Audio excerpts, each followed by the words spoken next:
April 1958, Chicago's Greater Salem Baptist Church. 300 people packed into wooden pews, expecting to hear Mahalia Jackson, the Queen of Gospel, sing for Sunday service. What they didn't expect was to see Frank Sinatra walk through those doors. A Catholic boy from Hoboken who sang in nightclubs and casinos. A man who'd never set foot in a black Baptist church in his life. But Mahalia had called him, had asked him to come.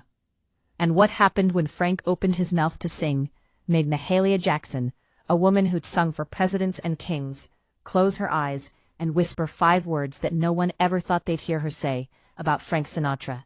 This is divine grace. This is that story. The call came on a Tuesday afternoon. Frank was in his apartment in New York, reviewing charts for his next recording session. The phone rang. His assistant answered, then covered the mouthpiece. "Frank, it's Mahalia Jackson." Frank looked up. "Mahalia Jackson, she says it's important." Frank took the phone. "Mahalia." That voice, deep, powerful, unmistakable. "Frank Sinatra, I need to ask you something." "I'm listening. I want you to come to Chicago to my church. I want you to sing." Frank was quiet for a moment. "Mahalia, I don't sing gospel. I don't know the first thing about it." "I'm not asking you to sing gospel. I'm asking you to sing truth." "There's a difference." "I don't understand." Mahalia's voice softened. "My congregation, they've been through hell this year. We lost 12 members. Good people. A fire at the factory. Children died, Frank. Parents died. And these people, they come to church every Sunday, looking for hope. Looking for something that tells them God hasn't forgotten them. I've sung everything I know. But I think they need to hear something different. Something from outside our world. Something that reminds them that pain is universal. That we're all trying to find our way back to grace." Frank lit a cigarette. "Why me?" "Because you understand loss. I've heard your recordings in the wee small hours. One for my baby. You don't sing those songs, Frank. And right now, my people need someone who's lived loss and survived it." "Mahalia, I'm Catholic, I'm white. I sing in nightclubs. My congregation is going to listen, because I'm asking them to. Will you come?" Frank exhaled smoke. Thought about it. "What do you want me to sing?" "Whatever's in your heart." 2 weeks later, Frank Sinatra flew to Chicago. No press, no photographers, no entourage, just him alone, carrying a small overnight bag. Mahalia met him at the airport herself, driving an old Buick that had seen better days. "Thank you for coming," she said as Frank slid into the passenger seat. "I'm still not sure why I'm here. You'll understand tomorrow." She drove him through the South Side, through neighborhoods Frank had never seen. Poverty that made Hoboken look wealthy, but also life. Kids playing in the streets, people sitting on stoops, talking, laughing, music coming from open windows. "This is where I grew up," Mahalia said. "This is where I learned to sing, not in some fancy school, in churches like the one you'll see tomorrow.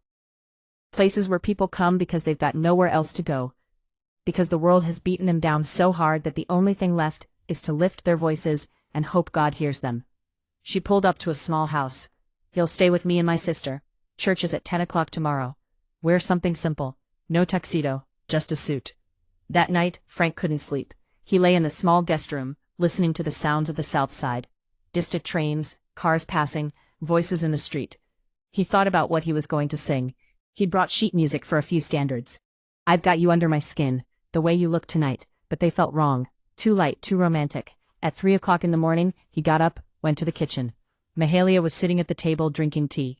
"Couldn't sleep either?" she asked. Frank shook his head. "I don't know what to sing tomorrow." Mahalia smiled. "When nobody's listening, when it's just you and whatever you're carrying." Frank thought about it. "Old Man River. I've never recorded it, but sometimes late at night, I sing it to myself. It reminds me that no matter how hard things get, you keep going. The river keeps flowing." Mahalia nodded slowly. "Then that's what you'll sing."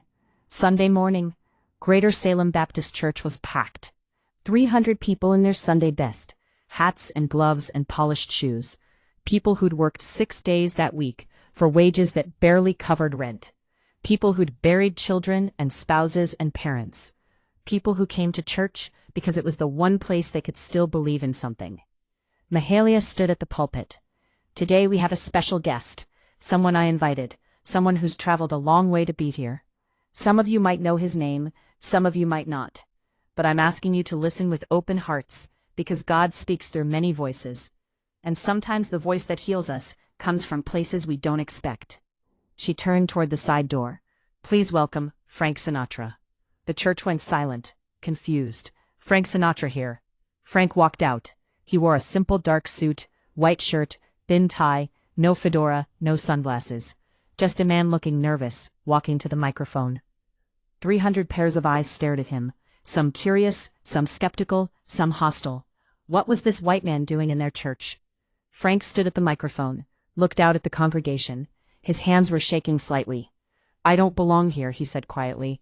I know that. I'm not from your world. I don't know your pain. But Mahalia invited me because she thought maybe, just maybe, I could offer something. Not answers, not solutions, just understanding. He nodded to the organist, a man named Samuel, who'd been playing at Greater Salem for 30 years. They'd rehearsed once briefly that morning. Samuel began to play.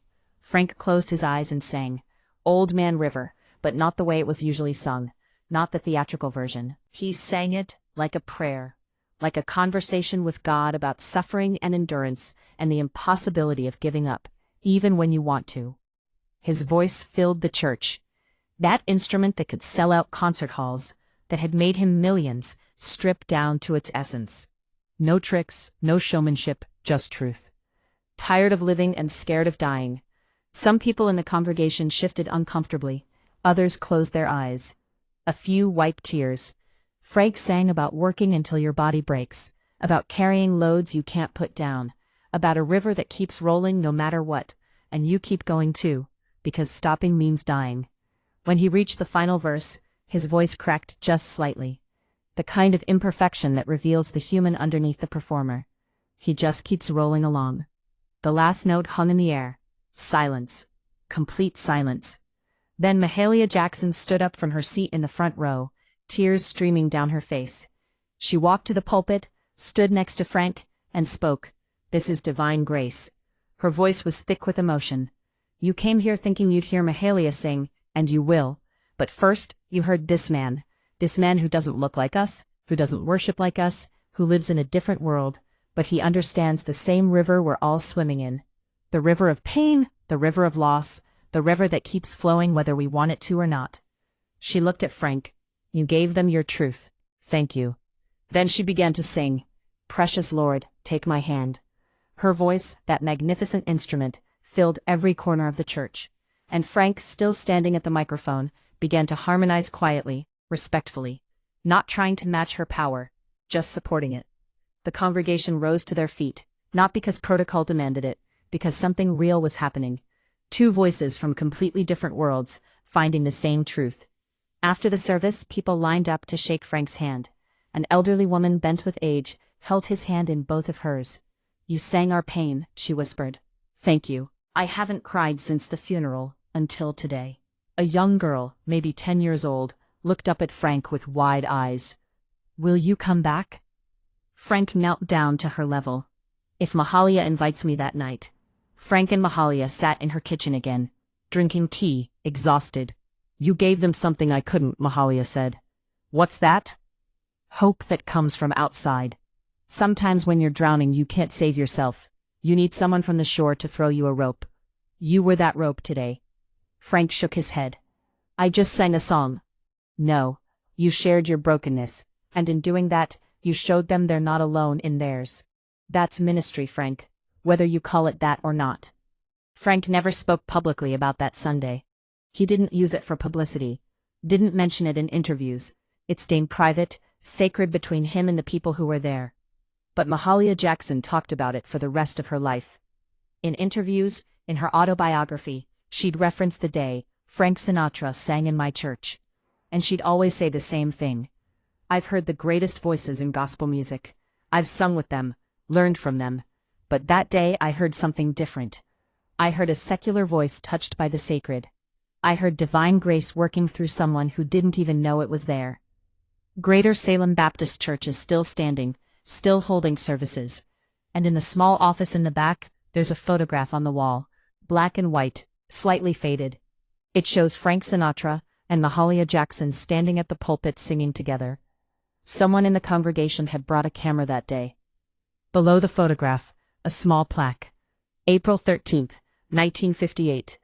the day grace found us through an unexpected voice.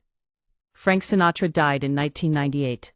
At his funeral, someone sang Old Man River, not the powerful version, the quiet one, the one Frank had sung that Sunday in Chicago. Mahalia Jackson died in 1972. At her funeral, attended by thousands, someone told the story of the day she invited Frank Sinatra to sing. How she'd called him divine grace. How she'd seen God working through the most unlikely vessel, because that's what grace is. It doesn't come where you expect it. It doesn't look like what you think it should.